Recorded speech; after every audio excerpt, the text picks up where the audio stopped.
واهدم يبنى أقصانا ودك الأرض نيرانا وزلزل أمن إسرائيل أشعل فيه بركانا.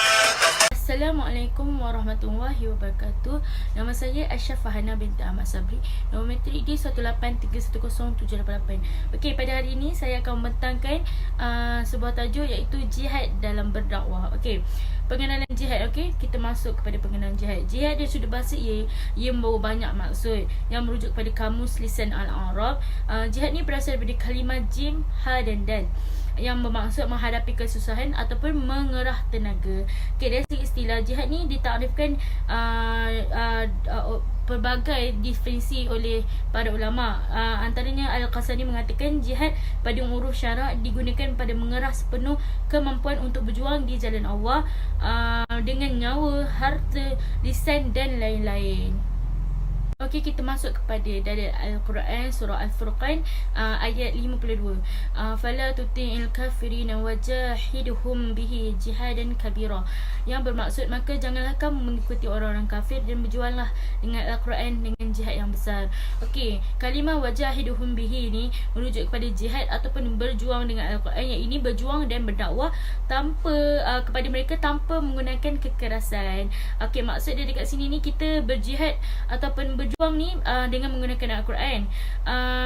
Dan kita ni berjuang dan berdakwah ni kita janganlah gunakan kekerasan. Okey, kita masuk seterusnya kepada kisah Nabi berjihad dalam berdakwah ni kan.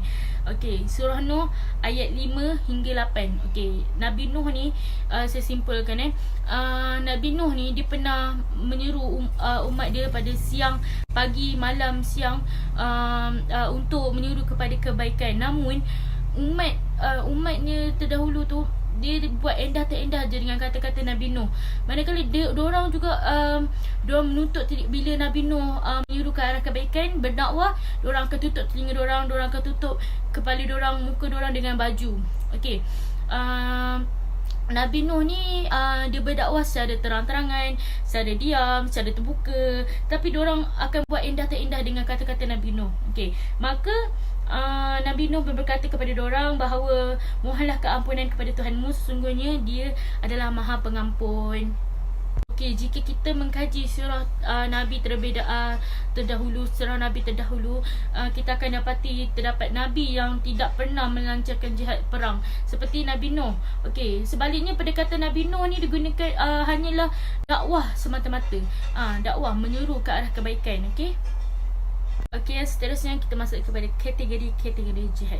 Okey, jihad yang pertama adalah jihad melawan nafsu. Okey, jihad melawan nafsu ni adalah al-jihad yang al-akbar, iaitu jihad bersungguh-sungguh dalam memperbaiki diri kita dari melakukan perkara-perkara yang keji, dan kita ambil nilai-nilai yang terpuji untuk kita terapkan dalam diri kita. Okey. Yang kedua adalah jihad melawan syaitan, iaitu kita berusaha sungguh-sungguh menghapuskan hasutan syaitan yang ada, yang mendorong manusia ni melakukan perkara yang melampau batas syariat yang ditetapkan oleh Allah. Contohnya, kita mestilah beribadat, sentiasa berzikir dan sentiasa menjaga hubungan kita dengan Allah.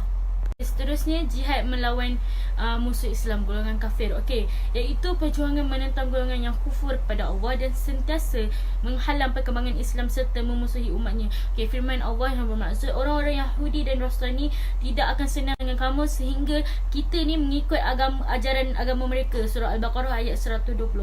Okey, dekat sini bila kita nak menentang orang-orang kufur ni, kita mestilah mempunyai ilmu yang padat. Okey, supaya bila diorang menanyakan soalan, kita dapat menjawab dengan penuh yakin yang berpandukan dengan Al-Quran. Okey. Seterusnya, berjihad menentang golongan munafik, iaitu munafik ialah golongan-golongan yang berpura-pura beriman, sebaliknya amat membenci agama Islam. Na'udzubillah min zalik. Okey, firman Allah, wahai Nabi, berjihadlah menentang orang-orang kafir dan orang-orang munafik dan tidak bertindak keras terhadap mereka, dan sebenarnya tempat mereka ialah neraka Jahannam, dan itu adalah seburuk-buruk tempat kembali. Surah At-Taubah ayat 73. Okey, cara untuk kita caranya adalah kita mestilah kenali sifat-sifat mereka.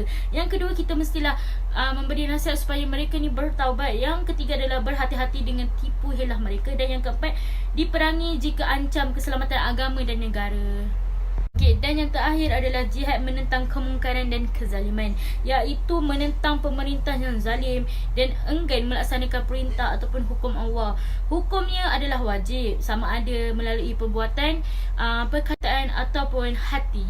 Okay, seterusnya kita masuk kepada peringkat-peringkat jihad. Yang pertama adalah jihad dengan hati. Yang jihad dengan hati ni adalah yakin bahawa kesesatan dan kemungkaran itu adalah merupakan musuh Islam dan wajib diperangi. Okey, yang kedua adalah jihad dengan lisan dan kalam. Jihad dengan lisan dan kalam ni adalah melaksanakan amar makruf dan nahi mungkar. Contoh dia macam apa yang merangkumi segala kegiatan dakwah. Contoh dia macam ceramah, bimbingan dan pengajaran. Okey, yang ketiga adalah jihad dengan tangan, iaitu kekuasaan. Contoh dia kekuatan fizikal dalam mempertahankan kebenaran Islam. Dan yang keempat adalah jihad dengan harta dan wang. Maksud dia berkorban wang dan harta untuk menyokong usaha jihad di medan perang.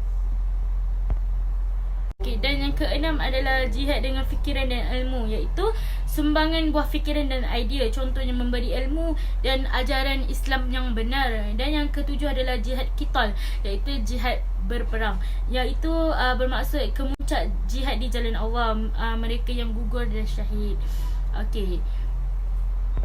Okey, seterusnya adalah kesimpulan. Kesimpulannya adalah tidak tepat jika jihad ni hanya diertikan sebagai peperangan semata-mata. Ini kerana maksud jihad yang sebenar adalah lebih meluas dan bukan hanya tertumpu pada erti peperangan. Okey, seharusnya setiap Muslim itu melalui dan melaksanakan setiap tingkatan jihad mengikut kemampuan diri kita masing-masing. Okey, ia bermula dengan memperbaiki diri, iaitu jihad nafsu, jihad melawan syaitan, jihad melawan musuh yang nyata. Jika ditelusuri sejarah para rasul dan sahabat tabi'in, Islam ni tersebar dengan dakwah yang penuh ilmu, adab dan disulami hikmah. Okey, justru Islam ni tidak sekali mensyariatkan peperangan kecuali apabila keadaan memerlukan demi mempertahankan Islam dan umatnya. Okey, sekian daripada saya. Wabillahi taufiq wa hidayah. Assalamualaikum warahmatullahi wabarakatuh.